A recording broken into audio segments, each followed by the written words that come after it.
Yung mga ganitong klase ng matitigas na isda, gaya nga ng pumpano, ang talaga masarap na pinampapangat. Tara, at magluto naman tayo ngayon ng pinangat na isda sa version 2. Gumamit dito ng malakas na apoy.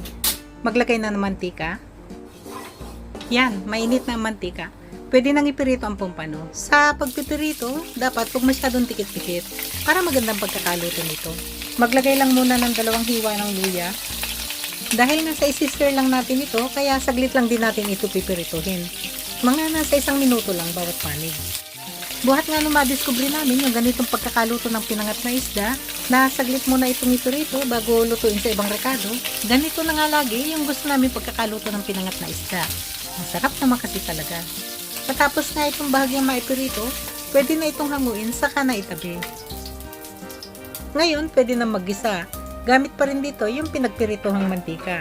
Malakas na apoy pa rin ang gamit dito. Ilagay na lahat yung mga pinitpit na luya. Pati na rin yung maliliit na sibuyas. At pagka nga naamoy na ang bango ng luya at sibuyas, ilagay na ang kamatis. Timplahan na rin ito ng patis. Takpan, saka na ito lutuin ng 5 minuto. O kaya ay hanggang sa mapalambot na mga kamatis. Gamit dito yung pinakamahinang setting ng apoy.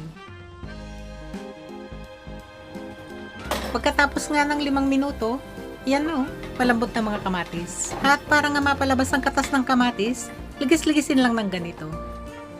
Ngayon, ibalik na yung mga napiritong isda kanina.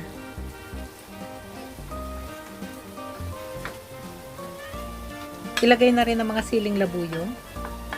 Para nga mas malasang pagkakaluto nito, sasabawan ko lang ito ng 2 tasa ng tubig.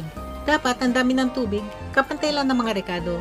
O kaya ay huwag lalagpas sa mga rekado. Kaya kung magdadagdag man ng tubig, dapat konting-konti na lang. Takpan na ito, saka na hayaang kumulo.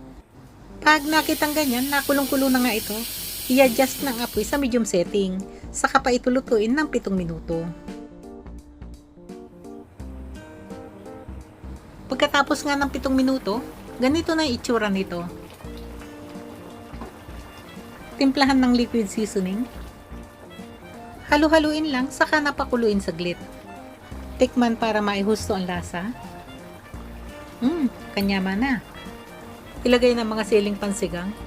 Ganyan lang yung mga siling pansigang namin dito, oh. Ang lalaki.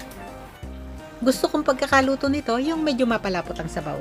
Kaya ilalakas ko na yung apoy. Saka pa ito lutuin ng 3 minuto, o kaya ay hanggang sa makuha na yung gustong lapot ng pagkakaluto nito. Hindi na rin ito tatakpan. Yan, gusto ko na yung lapot nito. Pinakapanghuli, timplahan na ito ng kalamansi juice at mga dahon ng sibuyas. Nakaluto tayo manon. Ready to serve na to. Lamay kayo, tamanganon.